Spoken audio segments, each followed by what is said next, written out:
This is National Native News. I'm Megan Kamrick in for Antonio Gonzalez. The appointment of Valerie Davidson to fill Alaska Lieutenant Governor Byron Malot's seat makes her the first Alaska Native woman to hold statewide executive office.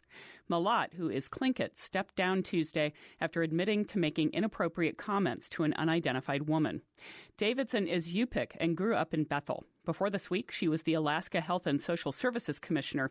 She says she's grateful to Governor Bill Walker for bringing her into the administration early on. None of us really anticipated this, and the circumstances were really, really unfortunate.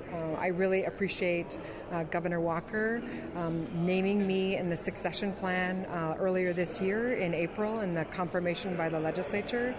And, I think it's good for Alaska Native women, and it's good for women everywhere, really, to see someone in this position, because women in our state need to know that we matter.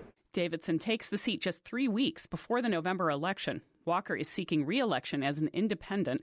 Malot's resignation comes too late to take his name off the ballot or Walker's campaign literature. Walker's staff says if he is re-elected, he will appoint Davidson to the lieutenant governor's position. A new art hub is underway in Kyle, South Dakota. The Oglala Lakota Art Space is the first arts center on the Pine Ridge Reservation. The art space will host a variety of classes, from film to painting, and give local artists a place to be inspired together. South Dakota Public Broadcasting's China Lockett has more.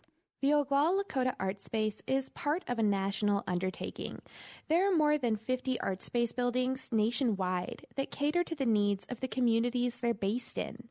The program in Kyle is the first in South Dakota. The First Peoples Fund and Lakota Fund are assisting with the plans. Wade Patton is an artist and 2016 fellow at the First Peoples Fund.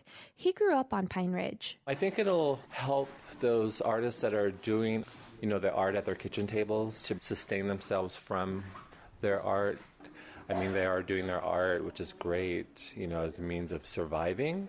But I just think they can take it to the next level with this art space in Kyle. Patton hopes the art space will help provide local artists with encouragement to further their ideas and make a profit. Sherry Solway Black is the chairperson of the First Peoples Fund and on the board of directors. She says the space will focus on business education and includes a new credit union location to service locals. It is like a dream come true, in essence, to really have a space for artists in this community. And it really demonstrates what can be done by any community, any of the reservations, other rural communities, to have something that recognizes artists, culture bearers, and a place for them to be. Black says the new art space adds to the creative economy on Pine Ridge. The Kyle location is expected to open in the summer of 2019. For National Native News, I'm China Lockett in Rapid City, South Dakota. In Washington state, Native families displaced by the construction of dams on the Columbia River could see creation of a new tribal village. The Yakima Herald reports the U.S. Senate last week approved a bill directing the U.S. Army Corps of Engineers to acquire land along the river and create a village plan.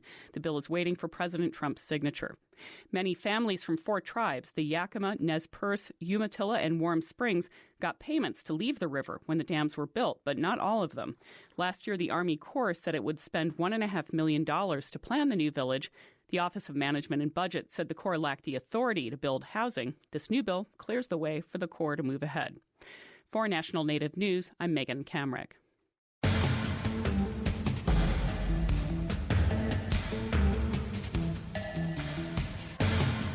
National Native News is produced at the Annenberg National Native Voice Studios by Kawanak Broadcast Corporation.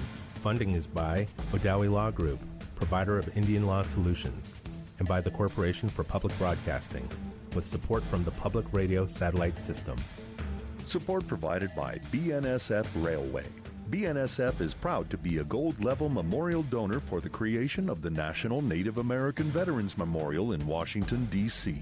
More at americanindian.si.edu. And by the law offices of Sonosky, Chambers, Saxe, Miller, and Monkman, a national tribal rights law firm with offices in Washington, D.C., New Mexico, California, and Alaska, and online at sonosky.com.